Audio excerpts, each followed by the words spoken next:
So I've got an update here on the DIY Fancy Goldfish Pond. If you hadn't seen a previous video of mine, I showed how I built this with some old sleepers that I found, or fence posts really, and jet washed them, cut them all up, and yeah, made this pond, which I'm planning to, originally I was planning to have Joaquin goldfish and shabunkins and various different long-bodied goldfish, but I've actually decided I think I'm just going to have the Joaquin in here. I love the idea of the red and white, and if I can get my hands on some calico Joaquin, I might add those in as well. So I just wanted to show you really what was happening in the pond. This is in the winter months really. A bit old now this video, but it'd been raining obviously. I wanted to show you the algae that had been growing on the liner, and there was a few fish in there, not in shot at the moment, but it was doing well, and I did chuck a couple of plants in. We've got a lily, which I'll show you in a minute, which was kind of dormant, I guess, because it was, and there's the watercress, which didn't do much at the start. It's kind of taken off now, and it's all just being run by this little filter, which actually I am going to be updating later on, because as it gradually gets stocked, I think it's going to need something with my trusty net there. I always keep that hanging up. But yeah, I mean, the temperature at the moment, it was looking like it's kind of about 8.7 there. So that was, it did drop to, I think, around 2 degrees really at the kind of coldest part, maybe even more than that. I wanted a really cheap way to measure the temperature, so I thought by putting those in plastic bags, those little thermometers, it would save them from the rain, but that didn't last very long. They're no longer being used. I tried to put one of the probes at the bottom and one at the top to see if there was any difference in the temperature fluctuation between that, but there wasn't really much difference. I also did have a little video where I showed you that I'd added some fish, some Joaquin goldfish, and they did seem to always be hiding. I don't know why. They seem to always be hiding around. I thought at first it was just because they were new fish. So I gave them time, and then I used to come out at night, and when I came out at night, I would see them out and about. I don't know whether they were afraid of potentially birds flying overhead. That's the only thing I can put it down to. But I thought I'd take the opportunity to take a few shots of them at night time. I also thought I'd try out my camera, which is my phone, which is waterproof, so I wanted to stick it under the water, and that's something that I'll be hopefully doing a bit more of as we stock the pond with different fish. But you can see they're nice bright coloured fish with some nice markings, possibly not completely perfect in terms of all of them having split tails, but they are nice and healthy fish, and I wanted to really see how they'd grow out. So here's me sticking my phone under the water and giving you some shots from the side. So I'm going to let that play out and just watch those, and I'll sort of narrate a bit further on in the video.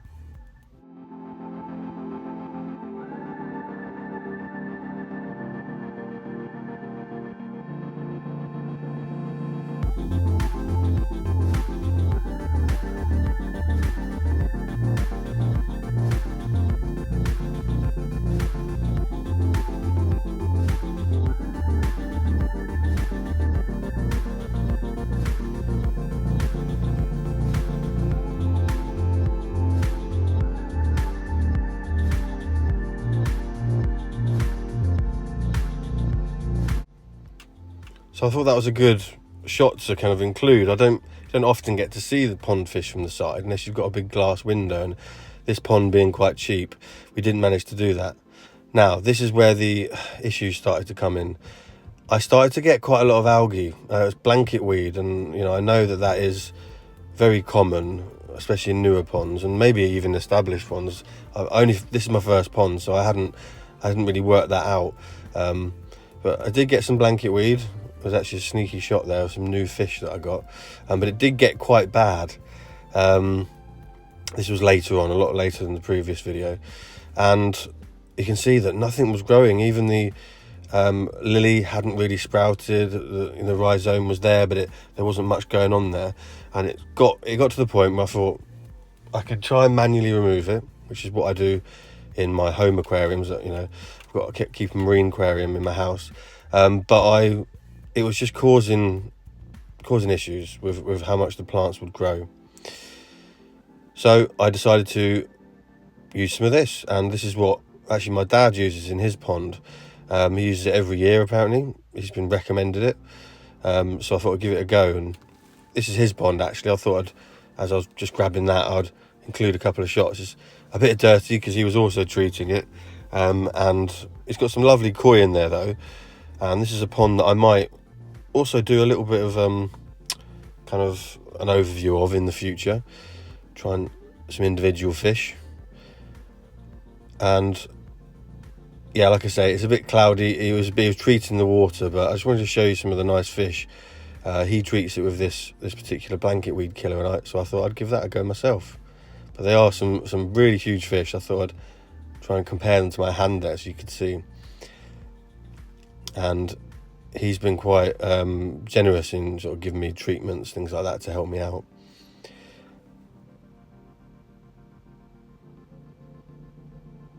So I thought I'd give it a go, and before I did this, just a reminder, this is a shot showing how bad it had got, really, how bad the blanket weed had become. After one treatment, a couple of days, it had turned into this. So I mean, it obviously did work. That's literally the same patch of membrane, the same patch of liner, and this is the same plants. You can see there's a massive improvement has been made, and this was needed, and it allowed the pond to really start sprouting. The lily pads has now started, and I think that it's given it the chance now that over the summer this is going to be hopefully really growing in. I also added some other kind of plants here, some water soldiers, I believe they are, and they didn't do too well. They kind of died off. I think I added them a little bit early. There was some frog bit there as well.